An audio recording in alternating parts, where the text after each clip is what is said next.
এই যে ভিড়, এই যে মানুষের আগ্রহ, এই যে চোখে চোখ রেখে থেমে যাওয়ার মুহূর্ত, এটা কি শুধুই একটি বাণিজ্য মেলা?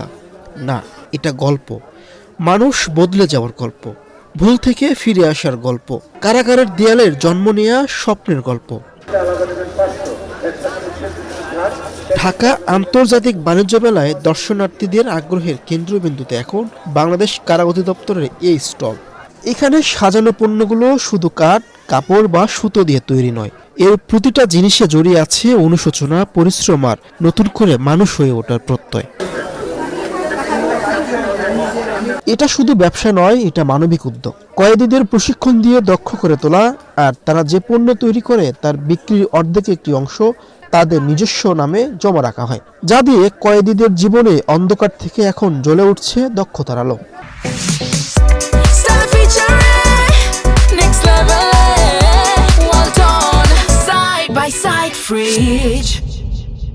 এই জিনিসটা খুব পজিটিভলি লাগতেছে, কারণ তারা একটা অন্ধকার জগতে আছে। এই অন্ধকার জগতের মধ্যে তারা নিজেরা এখন স্বাবলম্বী হচ্ছে। স্বাবলম্বী হয়ে তারা যদি সাদা মুক্ত হয়, তারা কোনো প্রতিষ্ঠানে তারা কি করতে পারবে, কাজ করতে পারবে।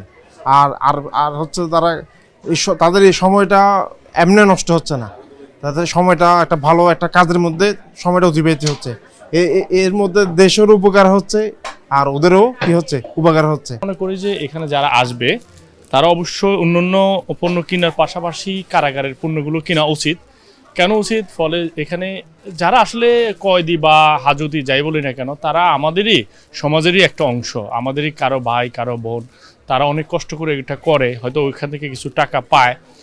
আমি এমনও শুনেছি ওইখানে কয়েদিরা থেকে কিন্তু সংসারের জন্য কিছু টাকাও পাঠাতে পারে অনেক সময়। কম দামে পাওয়া যাচ্ছে উন্নত মানের পণ্য, আর সেই পণ্যের পেছনে রয়েছে একটি মানুষের দ্বিতীয় জীবনের লড়াই। আমি রাজনীতি করি, রাজনীতির কারণে কয়েকবার জেলে যেতে হয়েছে।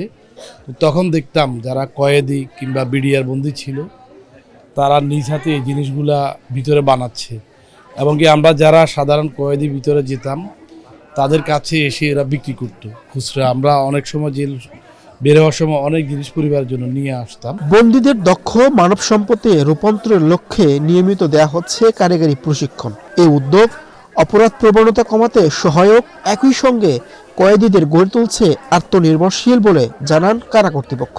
এখানে প্রায় 27টি কারাগার থেকে 400-র উপরে আইটেম আছে আমাদের এখানে সকল আইটেমই কারাবন্দীদের দ্বারা তৈরি। যারা সশ্রম সাজাপ্রাপ্ত বন্দী তারাই আইটেমগুলো তৈরি করে। গতবারের মতন এবারও সব আইটেমই আসছে, তবে অতিরিক্ত এবার নতুন কিছু আইটেম আসছে, যেমন কাঠের তৈরি ম্যাজিক টুল, যেটা প্রথম 10 দিনেই আমাদের স্টক শেষ। এর অতিরিক্ত সরকারি পলিসি অনুযায়ী লভ্যাংশে যে 50% পায়, এটা সরকারের একটা পলিসি, যেখানে কারাগার আস্তে আস্তে সংশোধনাগারের দিকে ধাবিত হচ্ছে, যাতে কারাবন্দী এবং কারাবন্দীর পরিবার পরিজন আর্থিকভাবে একটু সচ্ছল হয় এবং তারা সমাজের মূল স্রোতধারায় যেন আসতে পারে। তারই প্রয়াস হিসাবে তারা কারাগারে বিভিন্ন কর্মকাণ্ডের সাথে জড়িত থাকে। কারাগারের দেয়াল পেরিয়ে যখন স্বপ্ন পৌঁছে যায় মানুষের ঘরে, তখনই সমাজ এগিয়ে যায় আরও এক ধাপ। মীর হোসেন সরকার, বাংলাদেশ প্রতিদিন।